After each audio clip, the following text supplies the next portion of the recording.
right, welcome into our Step into Summer at Step by Step series. And we're going to be covering several things in this little series. Today I'm going to be talking a lot about playground supervision and what that's supposed to look like. In addition to this, the other trainings that will be included in this will be field trip and transportation, swimming and water safety, and classroom prep. But like I said, today we're going to focus in on that playground supervision and how to effectively supervise outdoor environments. All right, playground supervision. Let's talk about a few general playground rules. In a little bit, I will walk you guys around to the playgrounds, show you specifically the equipment that I'm talking about, the playgrounds that I'm talking about, and what structures there are there and what the rules are for those structures. We have right here on this slide, there's a picture of one of the forts that's on the 2-year-old playground, and then there's the big fort that's on the preschool playground. Our general playground rules, we start off with count, count, count, count, count, count, count. You must know how many children you have. If you don't know how many children that you have, how are you able to effectively supervise all of them if you don't know how many you have? You must know how many kids you have. This is very important. If you miscount and you leave a child on the playground, that is something that we have to call licensing for. We have to make a report. There will be an investigation. And that would be the minimum consequence. You could be fired. We could, worst case scenario is a child could be critically hurt or killed. And so it is important that you know how many children you have at all times. At any time, if I were to walk by and say, how many kids do you have? You should immediately be able to tell me how many kids you have without having to count, without having to think, without having to look. You should know how many children you have. This becomes particularly hard in the afternoons and in the mornings when children are being dropped off and when they're being picked up, to know how many kids you have. So we have to train our children and we have to train the parents to make sure that they let us know. Now they clock in using our ProCare app right now, and so they use the QR code to check their children out, which means we no longer have a paper clipboard that they have to sign out, that they used to have to come to the teacher to sign their name, because they're able to do this through the QR code, which means it can be really easy to open up the playground door and to call your child and for the teacher to never notice that child was picked up, which means we have to let all of the parents know and enforce the rule that when they pick up their children, that they need to at least acknowledge us, wave to us, make sure we have eye contact, even if it's, you don't have to walk all the way across the playground, especially on this back 40 that's a huge playground. But make sure that they have your attention. We also need to train the children to come say goodbye. Say goodbye to me. I want to make sure that I see you before you leave. Give me a hug before you leave. And that way you know that your children aren't disappearing without you knowing about it. So you're going to count and know how many children you have. That includes if one child's in the bathroom and the rest of them are outside. You need to be able to know, okay, I have this many outside and this child went to the bathroom, so that makes my count off by 1. Every single day, also required by minimum standards, is that we do a grounds check. So that is done every single day by administration. This doesn't mean that you don't have to do that, because things can happen from the time that we open to the time you go on the playground or by that afternoon. Especially we are on a lot of property and there's some uncleared woods behind us, and so there could be snakes. The other day there was a skunk that got stuck in our dumpster. Whoo-wee! That was stinky. And but you guys should be checking. Also, there are things that we don't also always notice that you guys notice first. So if a piece of playground equipment breaks, if there's an ant pile, you can guarantee that the kids are always going to be the first one to find those ant pile and step in it. You need to let us know so that we can get those things fixed. But you're going to check for possible dangers. The biggest thing that I see that happens is the gate gets left open. And so somebody's walking through, a parent's walking through, and they might go to one playground and then to another playground and to leave that gate open. Specifically on the 2-year-old playground, when you are going out and you kind of have to make that corner to be able to see the rest of the playground, to know that the gate is open. It could even be Juan and John are groundskeepers. Maybe they were mowing in there and they left that gate open, and even that big gate. So you need to check that. You need to check that the playground is safe for your kids to come out. Observe the children's activities. What does that word observe mean? Does it mean sit down and stay in the same spot the entire playground time because this is the spot that's in a shade and it's hot as the dickens out there? No, that would be to be negligent. You need to be observing the children's activities, and that means up and walking around and circulating and being involved in their conversations. And playground time is not your break time. I know it can feel like that because you've been inside and you've been leading these activities nonstop all morning and you want to just get outside and just like, whew. But statistically, accidents are most likely to happen on the playground. This is the most dangerous part of the day. This is when a child is most likely to get hurt. And if you decide that that is your break time, that is your time to take a rest, that is your time to take a break, then it will result in children being injured. And so it is important that you are up and walking around and moving and observing the children's activities.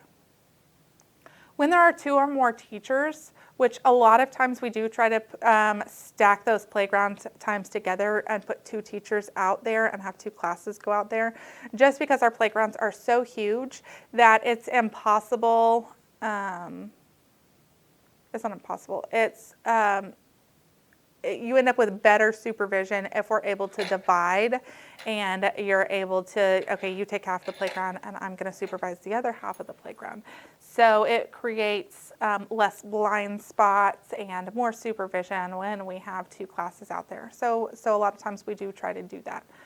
But when 2 teachers are out there, I know you guys are friends and you like each other and you want to talk and you want to socialize and you want to tell them about the art project that you're doing or what's happening in your classroom or the sale that you saw at on Amazon Prime Day, right? Whatever it may be, you want to talk about that because we're women and we naturally want to talk and to socialize and to interact with each other. And I love that you guys want to do that. The playground time is not the time to do that, though, because you are putting your own selfish needs above the children's supervision. And so then we should be separate. We should be on opposite ends of the playground and not together and talking, but separate and circulating. It also shouldn't be the same teacher when you're looking at that. Usually going to be on the playground every single time with the same teacher. It shouldn't be the same teacher that gets to stand under the shade and the same teacher that has to walk out in the sun, unless there's some sort of extenuating circumstances. Like maybe, let's say, I have an older teacher that needs to have that prime spot, and so maybe you are kind and you say, okay, so she's going to get to stand here and be in this spot every single day, and I'm going to be the one that's out in the sun and walking around, or maybe somebody's injured and has a hurt knee or something like that. But short of that, then we should be rotating which teacher gets where, so it's not the same teacher that gets the shady parts of the playground and the other teacher has to stand out in the sun every single time, every single day.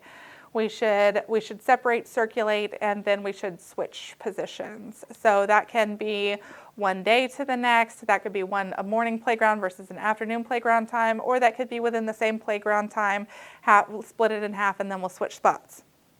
Those are a few different options. See that the trash is picked up from the playground. It is your responsibility to make sure that playground is clean and neat.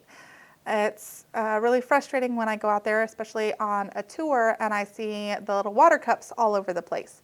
The kids should be learning to do this. It shouldn't be something that you should have to do, but you have to insist the children that they clean up after themselves, that we look around, that we leave things neater than what we found them.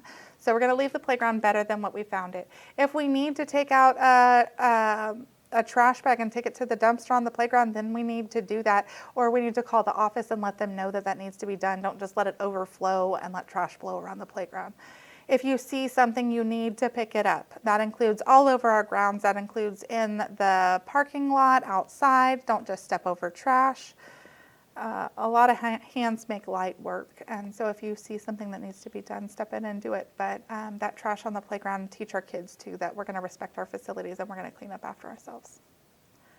I want you to encourage physical skills, and that means have them play games, have them move around, have them practice crossing the midline, have them practice walking on the balance beam, show them different things and different ways that they can use the equipment that's going to be appropriate, that gets them moving and doing things that they might not would have done otherwise. We're going to throw away broken toys. We don't save everything. If it is something that looks, that's quite expensive, like our tricycles or something that we can fix, then that's something that we're going to fix.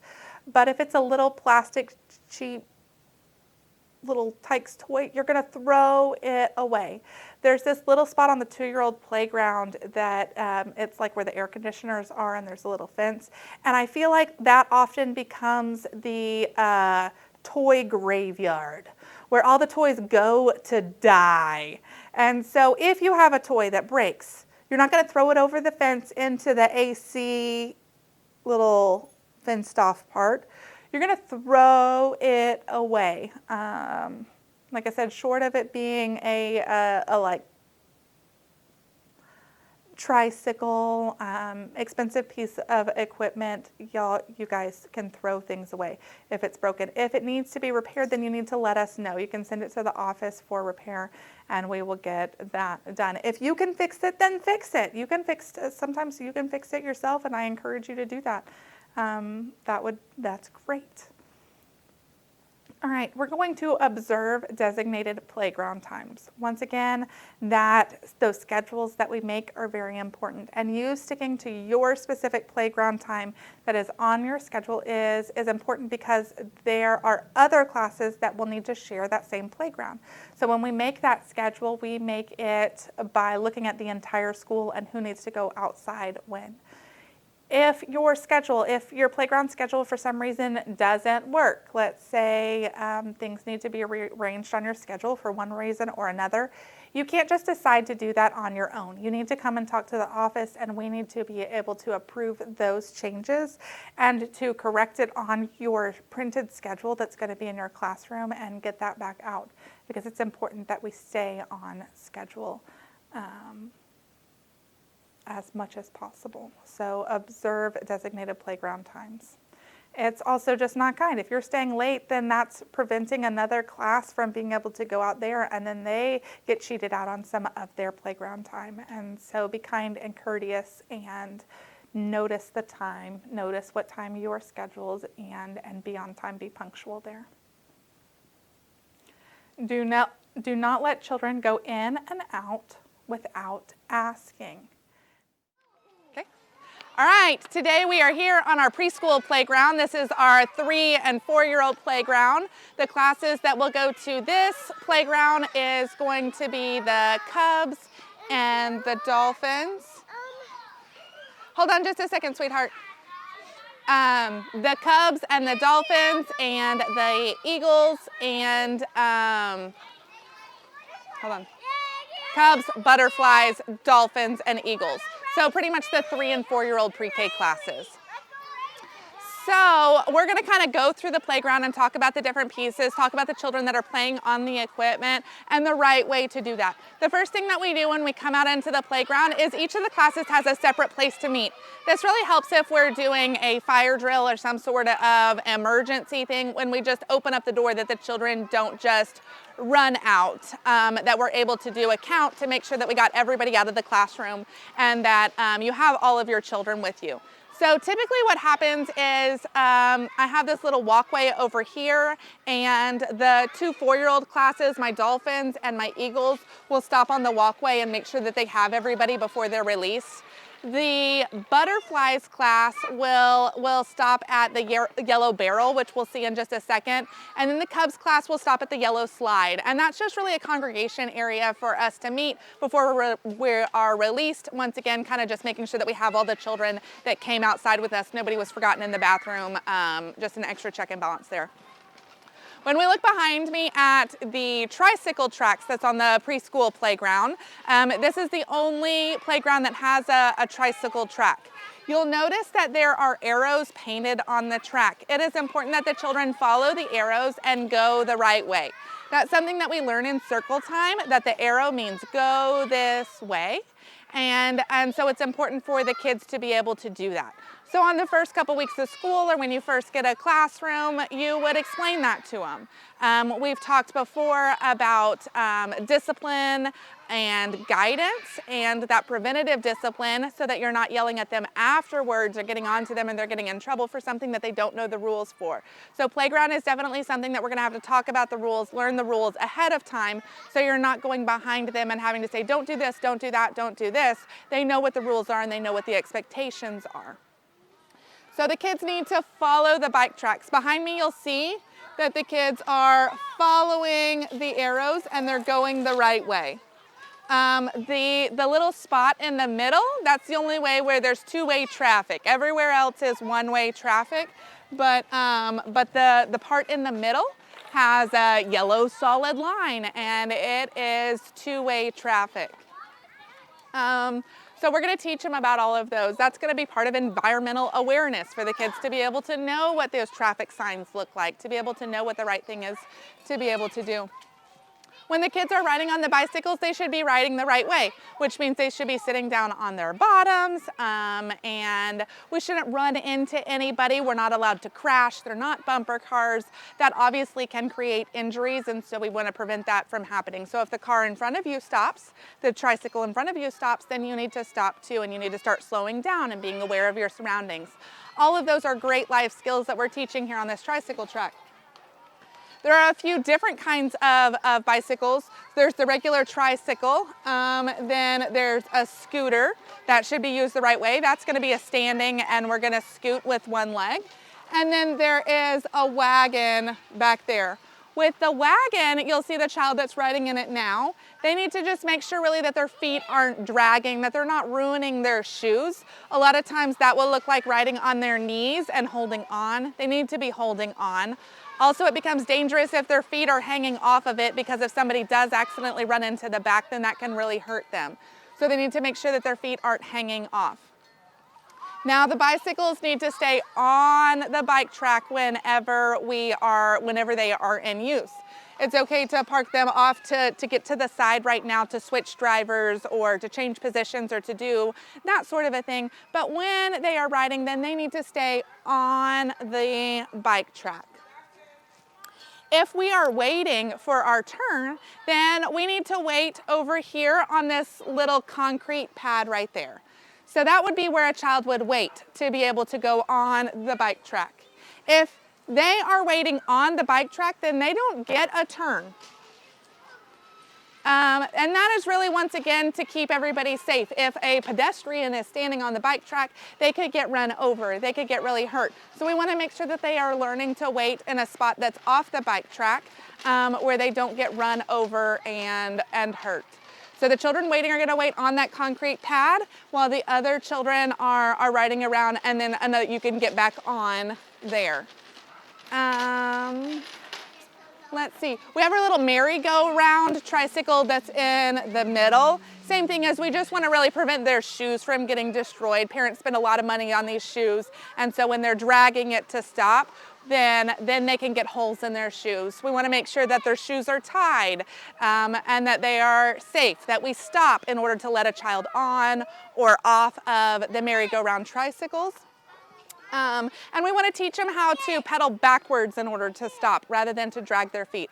All of these are 3- and 4-year-old preschool skills that we want to teach on the bicycle track. Waiting your turn, being safe, looking both ways, where to wait, how to stop, making sure that we're safe there. The next thing I really want to talk about is here at this sandbox. The sandbox, 4 people are allowed in the sandbox. And in the sandbox, you see a lot of different sand toys. The sand toys have to stay in the sandbox. They may not go just all over the playground. They need to stay in the sandbox. The sand as well needs to stay in the sandbox. That means we're not going to carry buckets of sand to other parts because then we won't have sand in our sandbox, and that's not as fun. We also want to make sure that we're not throwing sand. If we were throwing sand, then that would mean that that child would have to get out and go play with something else. But 4 kids in the sandbox, sand and the sand toys stays in there. We use pretty much everything the way it was intended to be used. So the sand needs to be used in the way it was intended to be used. The bicycles need to be used in the way that they were intended to be used. Same thing when we get to the swings or the fort or balls. All of those things, we're going to use them the right way. This we call the patio. Now, in the patio, there's some patio furniture. It's marked off with a clear brick patio square. With here, then 4 kids are allowed in on the patio at a time. With that, then the children should sit in the chairs. We're not going to stand on the chairs. Once again, we're going to use the material in the way it was intended to be used. There's a basket of books. At the end of the day, the books gets placed on the cart, which I will show you in a little bit, that's on the porch.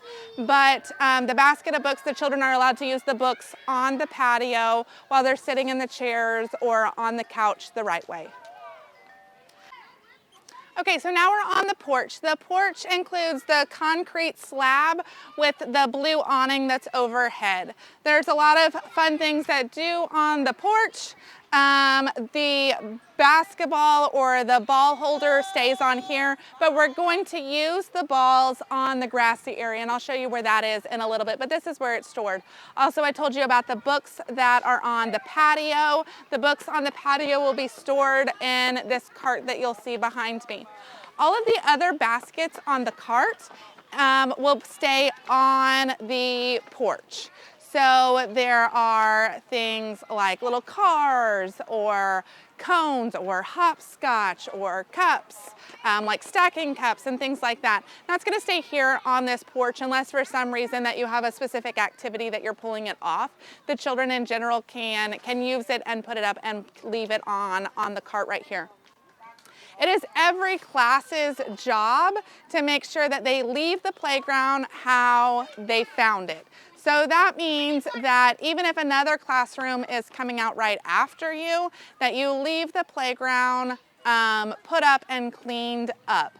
That means when the eagles are going inside, when the dolphins are going inside, they're going to clean up their materials, and when the cubs or the butterflies are coming outside, then they are getting out fresh new materials and cleaning up after themselves. That's for a few reasons. One, so that the last kids that are on the playground aren't in charge of cleaning up everybody else's mess, but also to teach our children to clean up after themselves. That's going to be an important skill that we want to teach them, that when we leave something, then we're going to leave it better than what we found it, and just really taking care of our environment and our toys.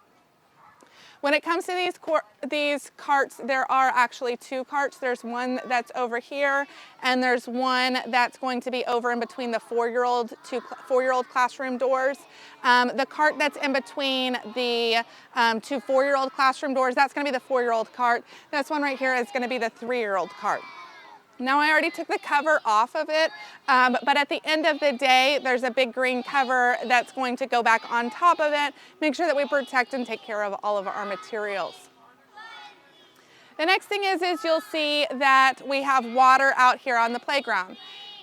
If for some reason there's not water out here, that's certainly something that you could call the office and make sure that water gets brought out to the playground, but every day there should be water on the playground. We need to make sure that our children are hydrated, especially during these Texas summers.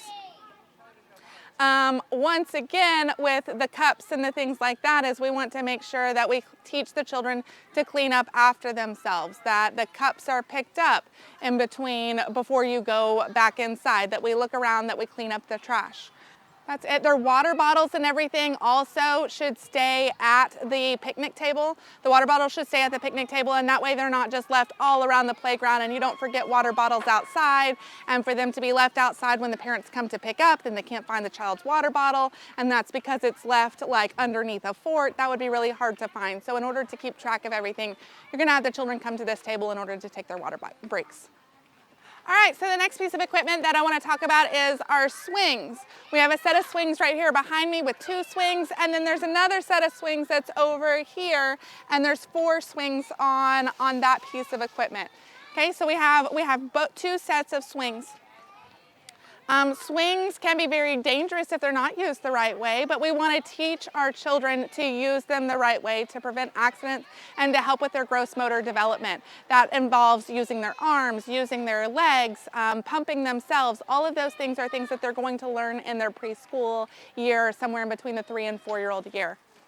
It's also on our report card as far as their physical skills requirement that we test them on, that we're hoping that by the 4-year-old year, then once again, like I said, that they've learned how to pump themselves on the swing. When we look at the swing, then it's very important that we sit on our pockets in order to swing. We're gonna hold on with both hands and we're gonna swing the right way. And that means pumping our legs. We might ask for a push from the teacher, and that is just fine. You are allowed to help. You are allowed to, and not just allowed, but encouraged to help and encouraged to teach them how to swing, how to pump the legs, how to pull back, and how to push. And to give them that push on their back to help them to be able to swing and to learn that skill. Let's see here, we have a child that's swinging. Her pockets are on the seat. Both hands are on the swing, and she is pumping herself. That is awesome. We also want to teach the kids that we have to be very careful when we walk around the swings. I would say that that's probably one of the number 1 injuries that happens on a playground with swings, is these kiddos aren't paying attention to their surroundings and walk right in front of one of our swingers. The swinger's on the back swing and then comes forward and kicks them and knocks them down, and that can hurt really bad. So we want to teach them a healthy boundary around the swing and how to watch out for that and how to pay attention so that they don't get hurt. When we get off the swings, it's also important that we stop and we get off the right way. The children aren't allowed to, jump from a high swinging position. And that if there's ever anything that's broken anywhere on the playground, not just on the swings, but that's important that we report it to the office, not just verbally, but also in writing, so that gets fixed, that we rope off whatever may be broken, and we keep things in working order overall. The other thing sometimes I see on the swings that can break it and cause a kid to get hurt is sometimes you'll see that the kids want to flip up the seat over and over and over again, and it twists up the chain, which makes the swing, one, really tall, so the kids are having to jump up to get into it or are not able to use it at all, but also it destroys the chains and the swing overall and the S-hooks that hold it together, and it's not really a great use of our property. So we want to make sure that we take care of things, and if you ever see a kid that's twisting up the seat of the swing or twisting it up, that we want to stop that, and the swings are just made to be used to swing from back to front. All right, so now we have the fort, which apparently is really exciting today. The fort on the preschool playground is a really fun area where they get to learn how to climb and use a lot of gross motor skills. The important thing about the fort is that no toys are allowed on the fort, just the kids. And even the teachers are allowed on the fort, but they're not allowed to bring balls or other toys on the fort. This prevents us from playing, dodgeball on the fort and having an advantage and knocking a kid out. One kid does it and it ruins the fun for everybody. So no toys are going to be on the fort. They're going to learn how to climb. They're going to learn how to slide. When we go up the fort, we're going to go up the stairs, or we are going to go up these bars right here, and we're going to go down the slides. So we are not allowed to climb up the slides. We go down the slides on our bottom the right way. We're going to do one at a time. When we go up, we're going to go one at a time. One at a time is how we're going to go up, and we're going to go, like I said, down the slide. I want to point out there's some blue barrels that's under the fort. This is a spot that can kind of be concealed as you are supervising a playground. And so for my teachers, they need to be really aware of what might be happening under in the blue barrels or even in the yellow barrel. Know what kids are in there, and make sure no kid is hiding out in there as you're lining up. There's a T-Rex! Yeah. Oh my goodness, and there's a T-Rex on our playground. Okay, we used to have a fireman's pole right here, but licensing made us take that down, so we no longer have a fireman's pole. So you'll see that part is blocked off with these boards here. The children are not allowed to climb up to the top and go over those boards. It's just blocked off from where the fireman's pole used to be, so that's not an entrance into the fort. Let's see. Anything else about the fort? I think that's really it. As many kids that want to be on the fort can play on the fort at a time. We're just going to use kind hands and make sure we don't push anybody else off and use the materials the right way. Okay, so the next few pieces of equipment that we have on our preschool playground is going to be this little bouncer right here. The bouncer, 4 children are allowed to be on this at a time. There's not allowed to be someone that sits in the middle or on the actual springs. That can hurt little fingers, and we want to be careful of that. So we're going to sit on the seats and we're going to bounce the right way. And make sure that we stay away from the springs or the center of the bouncer. It is pretty safe, but we want to make sure that we're using this material and this piece of equipment the correct way. The next thing we have over here is our little miniature monkey bars. We have bigger ones when we get to the school kids playground, but this is our preschool monkey bars. 2 kids are allowed on this piece of equipment at a time. They are allowed to flip and stand over and do all of their somersaults and all of those fun things, really build up that upper body strength, and even dangle from their legs. The only thing that they're not allowed to do on, oh look, here we have an example. The only thing they're not allowed to do is stand directly on the bars from the top and stand directly up. But they can flip and flop and do all of that stuff here on this. Once again, there's only 2 kids that are allowed on this monkey bar set at a time.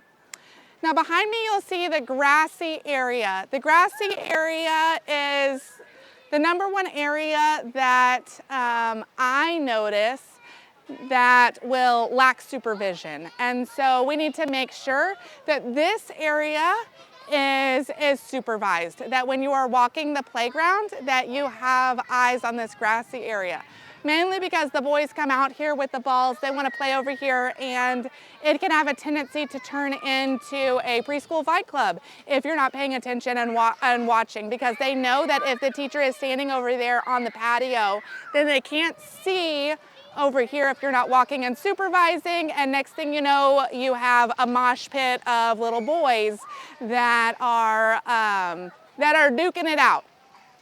So when we have 2 teachers on the playground, which there should be 2 teachers on the playground, we schedule the schedule to have 2 classes come out on the playground.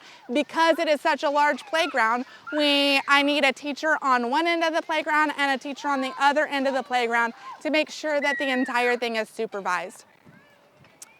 So beware for this area. This is where your balls are going to be. This is where you're going to run. This is where you're going to play. But this is also, like I said, where it tends to have the most opportunity for wrestling, for roughhousing, for toddler fight club. So be careful and keep a good eye on that.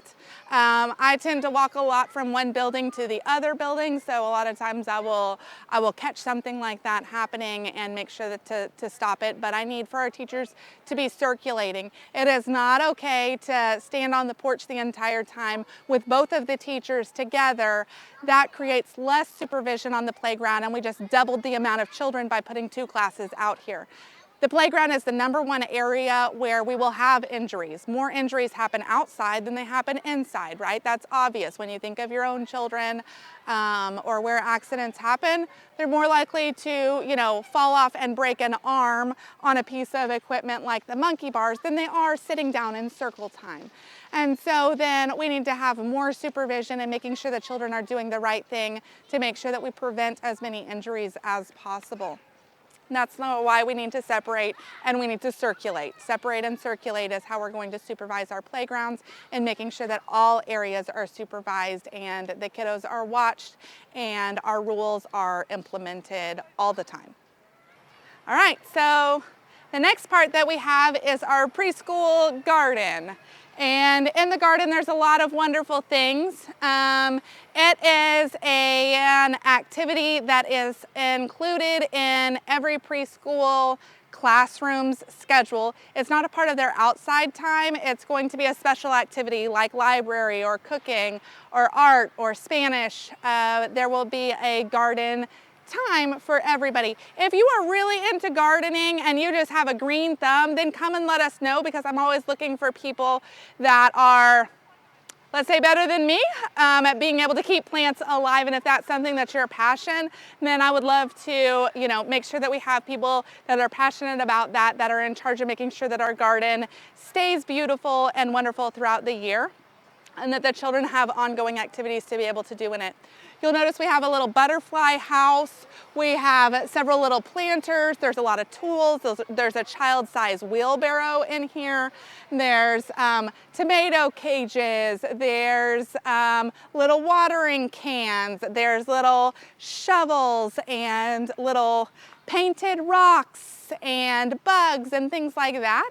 And so I think that our gardening program is so important. It teaches kids not only how to love nature, to take care of plants, to keep things alive, responsibility, things like that, but it also helps to introduce them to some foods that they might not eat. I love it when our 4-year-olds, for instance, if they grew an eggplant, you've never seen 4-year-olds so excited about eating eggplant as when they grew it from a seed all the way through harvesting it and then did cooking projects with that. Then they're excited about trying new things, and you'll have a child that maybe was a picky eater that is open to trying something because they're the ones who helped to grow it and to create it. So use this, make sure you stay on schedule, because we need to share that with all of the different classes. Look at when it's on your schedule in your classroom, but make sure you take full advantage of using our preschool garden. All right, welcome to our infant playground. Our infant playground is really for children that are under 2 years old. The infant playground doesn't have any fall zones, which means that we don't have to have mulch, because mulch would be a choking hazard to those kiddos. There's a lot of soft places to be able to crawl. There's little benches where we can bring out books and we can read those. There's a lot of push toys, things like that. The infant playground has a lot of shade. It also has a view to our preschool garden, so I would encourage talking about and pointing it out, even though you're not directly in that garden where our infants are just going to put everything in their mouth. But they have a nice view to the preschool garden. So you should point those things out. You should talk about them, because they are within your area, and enjoy those spots. I think the number one thing for the infant playground is really making sure that there aren't any critters and things on our playground, because these babies, instead of running, they're typically laying down, they're typically crawling, they're typically going to be exploring things like that. If, for instance, there was something in the little cars, the little tight cars, then they might not know that that would be dangerous. So for instance, if there was a little snake or something like that, they would just pick it up because they don't know any better. Some of these spots provide some warm places for animals to hibernate. So you need to be extra aware of the places that little critters could get and make sure that we protect our babies. In every playground, we need to be looking for dangerous things. I would say the 4-year-old playground is making sure that there's no open gates. But by the time we're 4, we're able to say, hey, there was a raccoon or a skunk or something like that on the playground and come tell our teachers. Our infants and our toddlers aren't necessarily able to do that. Not only are they not able to do that, but they don't even know, hey, that might be dangerous, I shouldn't touch that. So that means we need to be hyper aware when we come out to check these surroundings and make sure that it's safe for our babies to play before we just go ahead and put them on there or assume that there's nothing in these pieces of equipment. I encourage you to bring out books, bring out Bibles, have the story time out here. It is great to be able to get our babies outside and to be able to play and not just cooped inside in the same 4 walls all day. You don't want to be in the same room all day, neither do they. Just getting out and changing their surroundings can sometimes reset the tone for an infant, a toddler room that might be really fussy that day.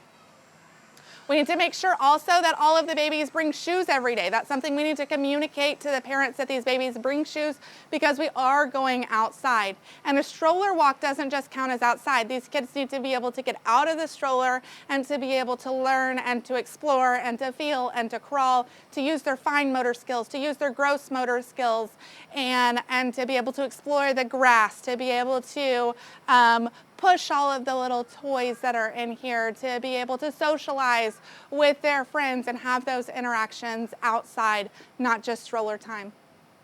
We have 2 different entrances into this playground. One is going to be right here at our front gate. With it, then the stroller is not going to fit in here, especially the double stroller is not going to fit into this front gate. So if you were going to bring the children in through this, either you're bringing a walking class that is able to walk in, or you're bringing a double stroller and you're parking it out here and you're unloading the children into the playground, making sure that you have everybody. We have a bigger gate that allows for a lawnmower and things to come in that's over on the other side of the playground. On that gate, your stroller can actually fit in and out of the playground. So if you wanted to roll it in, you could. The problem with that side is sometimes when it rains and it gets really wet, then that side of the playground, or even right outside of the playground usually, is where the water drains to. There's almost like a little ditch or drainage area right outside that gate. So sometimes you'll just need to come in through there and unload all of the kiddos through this front gate and leave the stroller outside of the playground. We have a little fire truck. We have a little slide. All of these things, even the little slide and climbing equipment, is going to be under the requirement to require a fall zone, like I mentioned. That's the big difference of when we're able to move to a 2-year-old playground, when we're able to have fall zones, when we're able to have mulch, and what our infant playground will look like. Let's see. The kiddos on the other side of the playground, there is the AC unit. It is blocked off. It has the little shades that go in between the fence pickets. We need to make sure that they stay out of that. If for some reason our AC guy was working on that, if they left that fence or gate open, you would need to double check to make sure that that's a safe spot for them too. Also, this infant playground has access into our cubs room. So we want to make sure that they're not going over there and in that area. Once again, if you see anything that looks unsafe or a piece of equipment that might be broken or needing repair, then we need to either throw it away or we need to fix it, but we definitely need to not let kids play with something that isn't in great condition and could possibly hurt them. Other than that, the kids need to come out every day, twice a day, in both the morning and the afternoon, and get time with some vitamin D and some nice sunshine. It's great for the kids, it's great for the teachers, and it's a state requirement, it's minimum standards. So, as well as Texas Rising Star, which we need to follow all of those for all of those reasons. The kids need to come out to the actual playground, not just stroller walks. Stroller walks are really great though. It's a great way to get out of the playground, especially on days that might be a little bit rainier or bad weather. It's a way to kind of get out but stay under a shaded part, because our walkway right here is all shaded, and then you can go underneath the pavilion and make some laps. And so that's a really great way to get outside, to change your scenery, even if the weather might not be as great and the grounds are still a little too wet to be able to crawl on. All right, so now we are on our school kid playground. The school kid playground is for children who have had their 5th birthday. Typically, we'll see that for kindergarten and up for a school kid age, but usually my Eagles class, partway through the school year, at the end of the school year, everybody will have had their 5th birthday, and the Eagle class sometimes at the end of the school year will start being able to use this playground, but it's for children that are 5 and up. Nobody under the age of 5 is allowed to be playing on this playground unless we have strict permission from their parents in writing that that's acceptable. And they really have to meet certain height requirements and stuff as well. So, but that's going to be an office exception. But this playground is for children that is 5 and up. You'll notice a few pieces of equipment around me. The first one that I want to point out is going to be the fort with the ramp. That's going to be in the center of the playground, and there's a huge fort with a big ramp that goes up to that. That fort is for 2nd grade and up. I know it doesn't look very dangerous from the front side of it, but on the back side of it, there's a lot of poles, like fireman poles, where you have to lean out to jump to be able to get to those poles.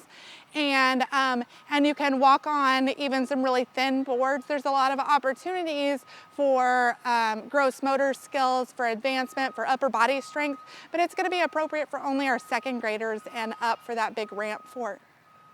The next thing that I want to talk about is this big, tall monkey bars that's directly behind me. This monkey bar set is really for our 4th grade and up. These are our chin-up bars, and they are for the 4th grade and up. They're really tall, and there's a long way to fall. So we want to make sure that these are reserved for the 4th grade and up. There's a lower set that's right behind it that the younger children can use. If you're under 4th grade, then they can use the ones that's behind it, and that's going to be an appropriate height for them to be able to do any kind of gymnastics and flipping that they want to do.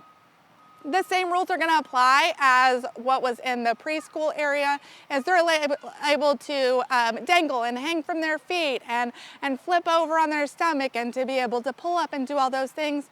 And the only thing that they're not allowed to do there, I'm not going to say the only thing because kids can think of some really crazy things to do, but they're not allowed to stand on top of the bar and to stand upright from where the bar is. You need to stop that from happening, as well as anything else that you see that might be dangerous and not using the equipment in the way that it was intended to be used. We have a fort that's over here to my right, and this fort is for everyone. Everyone can play on this fort. It does have a slide. Anytime you see a slide, we should slide on our pockets. We may not climb up the slide. We go down slides, and they go down on their pockets, not running down the slides. On the right side of the fort, we used to have hand-over-hand bars, and I'm hoping that we will return those. There was one that was wiggly though, so we have made it safe, and we took it down until we can replace it the right way.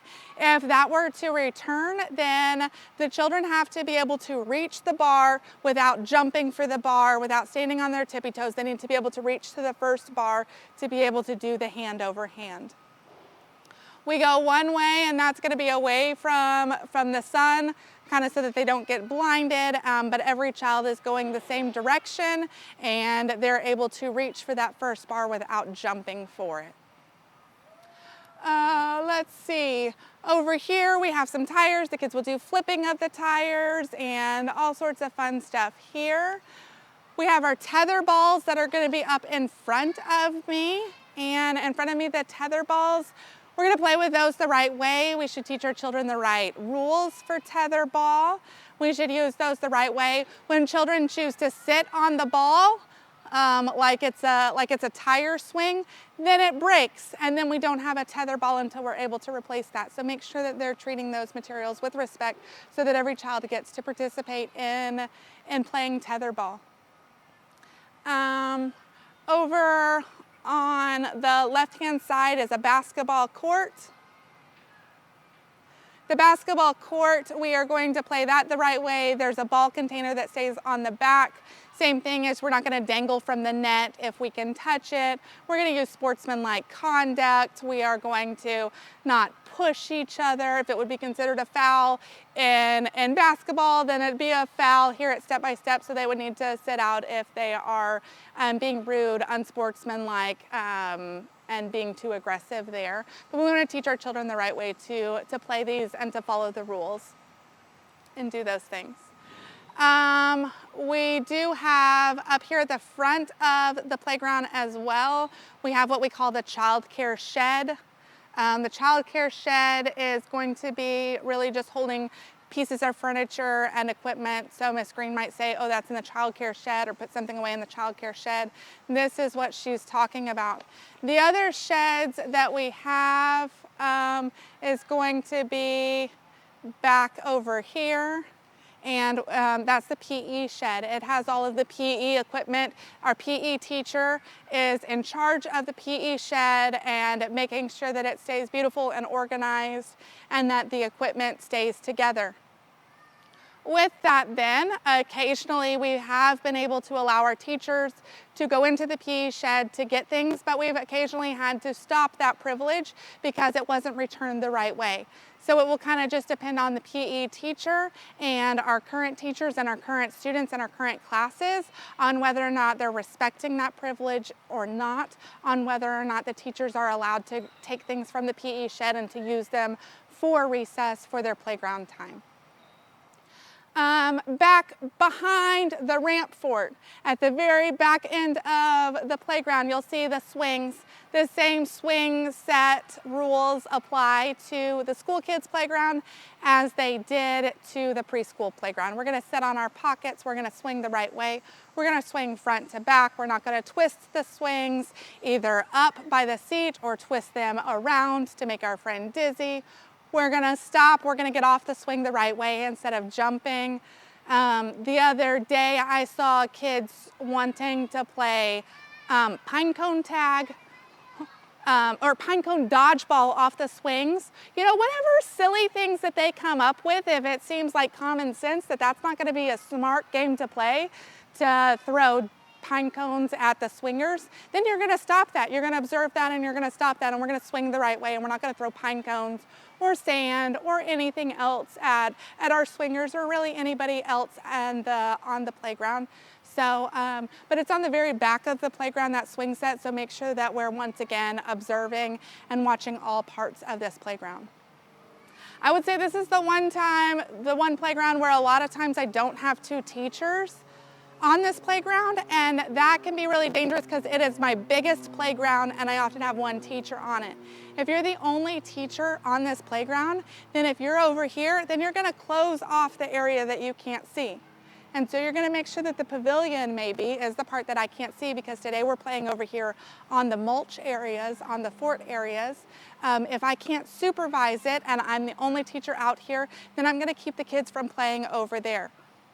Likewise, if I was over there on the pavilion and we were playing and I couldn't see this fort over here on this side of the playground, then I'm going to let the kids know ahead of time we're playing on the pavilion and we're playing on the parts of the playground that I can see, that this mulch area, that this fort is off limits because you can't supervise. So feel free to block off the playground and to make it smaller and to have the children play on only the parts that you can see.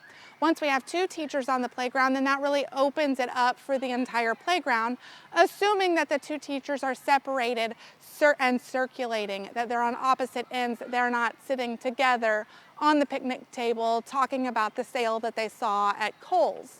I know that we love each other. We work with a bunch of women typically, and we want to talk and we want to get together, especially on the playground when we get to see them. But the playground is a time for more supervision, and to do so, to choose to talk to a teacher rather than to supervise is going to be negligent supervision. So it is your job, your personal job, to make sure that you are separated and that you are circulating and that you are watching everything, not just with your eyes, but also listening out, knowing students that have difficult time playing together, knowing which students tend to get rough or which ones might have inappropriate conversations. Knowing your students is going to be helpful in making sure that you're supervising the right thing and you're in the right place when it needs to happen. Because kids are smart and they're sneaky and they'll know where to go and they'll know where to hide to be able to do something that they have come up with that is a great idea in their head. But it's your job as a teacher to be able to supervise to keep the children safe in all these areas. Okay, so the other fort that we have here in our school kid playground towards the front of the playground is this fort over here, okay? It is for all ages. Once again, it has a slide. We're going to go down the slide. We're not going to climb up the slide. It has a little chain link climber on one side, and so we're going to climb up that the right way. We're not going to push anybody down. We're going to keep our hands to ourselves. It also has some barrels. Similar to the preschool playground is that can be a place where we can hide, and so you need to be careful of what goes on in the barrels and that those are supervised, and that you are watching that. But overall, it's a nice piece of equipment that's going to be appropriate for any of our school-age kids that are 5 and up.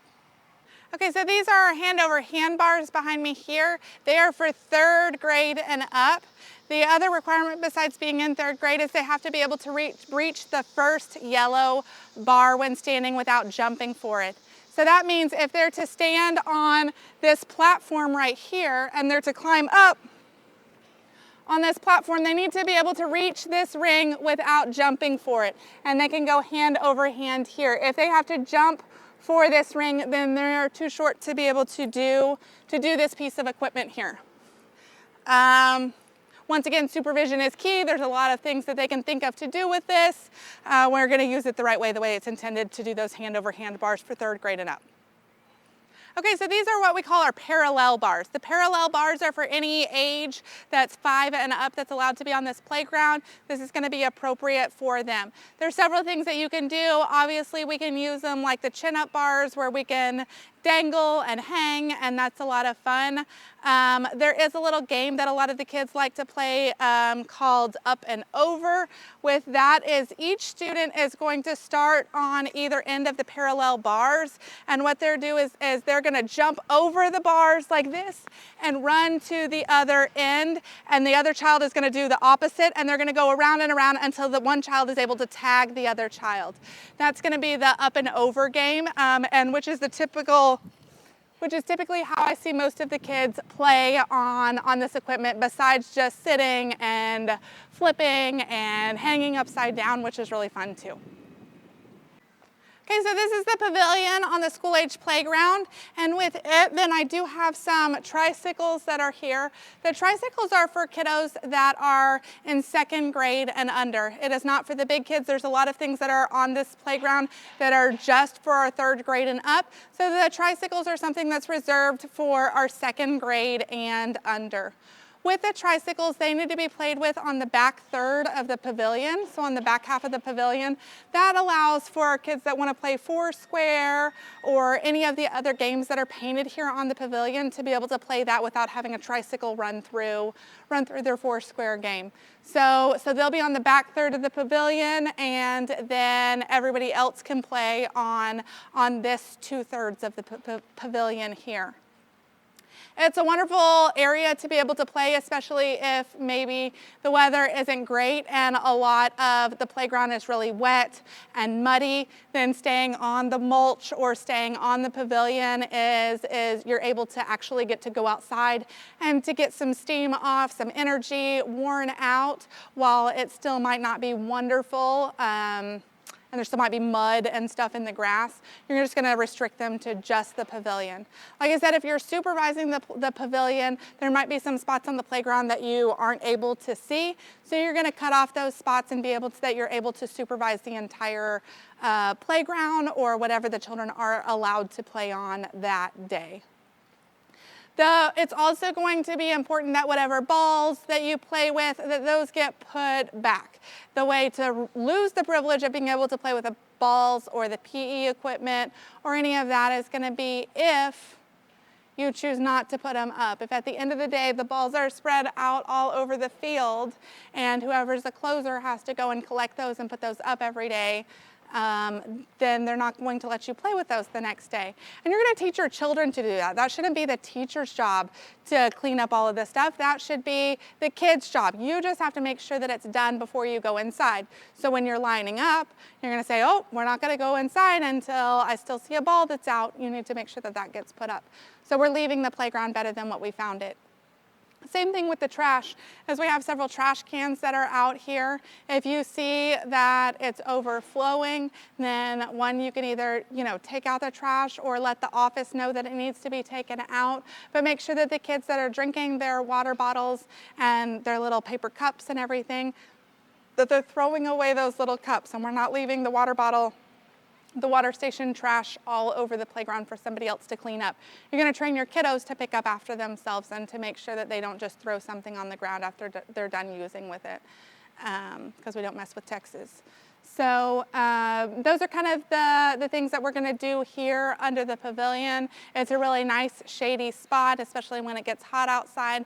There's a lot of fun games that you can play with things that are painted on the pavilion. It's called Peaceful Playground Curriculum, and I would encourage you to learn some more of the rules and to be able to enforce those and to do that with your kiddos.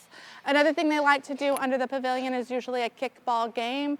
Well, they'll run to certain posts that might be the bases, and the kiddos will play kickball even on a yucky day. Okay, so behind me we have the backfield. We're here on the school kids playground.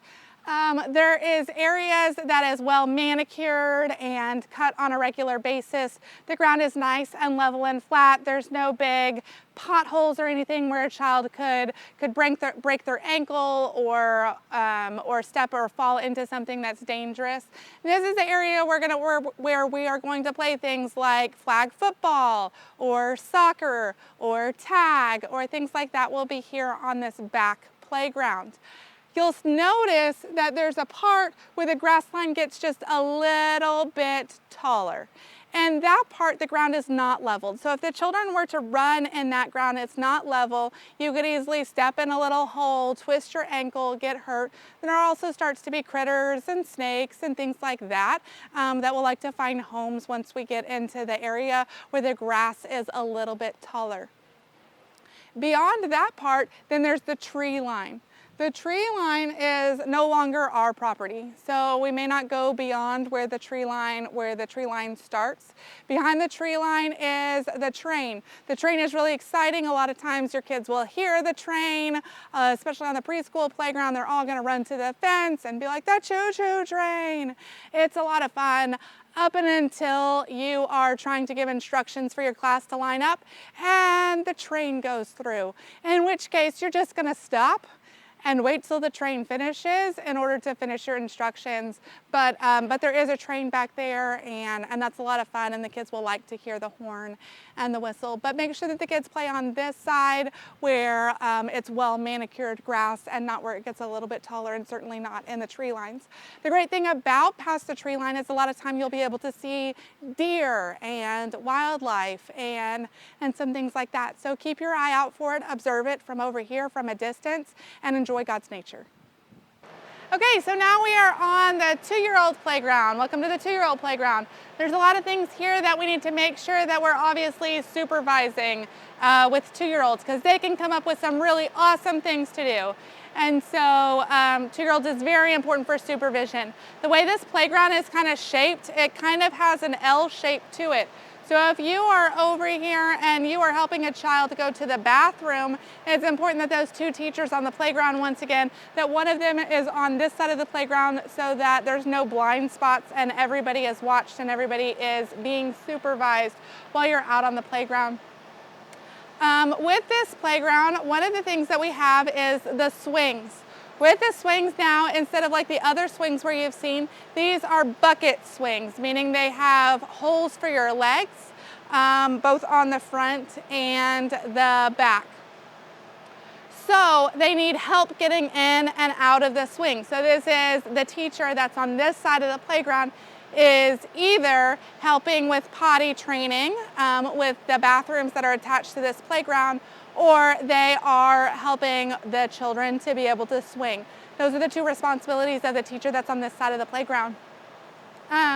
With this, then, the number one way that children get hurt right here is 2-year-olds don't really pay attention to their surroundings. So really understanding how to walk around and having the children practice walking around the swing. Because once a swing is swinging, right, that's a far way for them to have to walk around. And so teaching them how to go around so that the swing doesn't hit them and they don't get kicked in the face is going to be very important. The other thing that they typically want to do is if they want a turn, they want to run up to the swing and say, ooh me, and that can also get them hurt. If they're running up to a swing that's swinging, they get clocked in the head and they don't have the sense to be able to know any better until it happens about 5 times to them. So we have them sit over here on the wall. There's a ledge on the wall in between the where the wall ends and the foundation of the school, and that's just big enough for a 2-year-old tiny to be able to sit. So if they sit over there, then that means that they're ready for the swing and they want their turn next. You're always going to get the child, even if there isn't a line, you're always going to get the children off the wall, off sitting on the ledge there, rather than them running up directly to the swing. Mainly just to put them in practice of that's where you go in order to get onto the swing. Because if we train them sometimes to run up to the swing and sometimes to sit over there, then they're not going to know the difference of when it's going to be appropriate to run up to the swing and when they're going to need to sit there. So every single time they're going to sit there, and then you're going to get them off the wall and put them in the swing and to be able to push them there. And that's a really fun thing. You're going to rotate every couple minutes, take a child out, put a new child in if there's kids waiting there. So that's the swings here. Over to my right, we have the sandbox. With the sandbox, it's not very big on the 2-year-old playground, and they like to get covered in sand and put it in their diapers and their pull-ups and all of that good stuff. So the rule on the sandbox is they stand on the outside and then they put their arms in and they play inside of the sandbox. Also at 2 years old, they're not able to really limit how many people maybe are in the sandbox and realize, oh, there's already 4 kids, so therefore that means that I'm not allowed to be in it. So standing on the outside and being able to put your hands in and to play with the sand is a great way for them to be able, for us to allow more children to play with that, and also for them not to be filthy covered in sand or sand in the eyes or, all of those different places. We have the house here. They play with it. If they're doing something dangerous, of course you would stop that, but typically the house is pretty normal. Then we have some forts behind us. The forts behind us are going to be the same rules that you've seen on the other forts. Is we're going to go up the stairs and down the slide. We're going to slide on the slide on our pockets. We are going to make sure that we're not climbing up the slide, and we're going one at a time. Same thing with the fort right behind, the same rules. It has a slide. It has a way to get up and a way to go down the slide. If they need help, then that other teacher is going to be on the other side being able to supervise and to help children go down the slide. The important thing on the other side of the playground is, one, that the gates get locked and they get closed. When Juan and John, who do our yard, they mow, they don't always remember to shut the gate behind us, or maybe a parent came in through this way. So you will not just assume that that gate is closed. Just now when I came through that gate, it wasn't latched all the way. So you're gonna make sure when you first come out to the playground that that gate is really latched and closed so you don't have anybody escape from the 2-year-old playground. The other thing you'll see is the blue barrel. The blue barrel, if more than one child get in there on the 2-year-old playground, then that can become a biting hazard. Because sometimes when they get in close quarters like that, then sometimes at 2-year-olds, then we bite. So we need to make sure really that barrel is observed and that the kids are playing the right way with that barrel and that they are continuing to be supervised and there's not anybody that gets bit there. Typically this little stand will hold a lot of things for the teachers.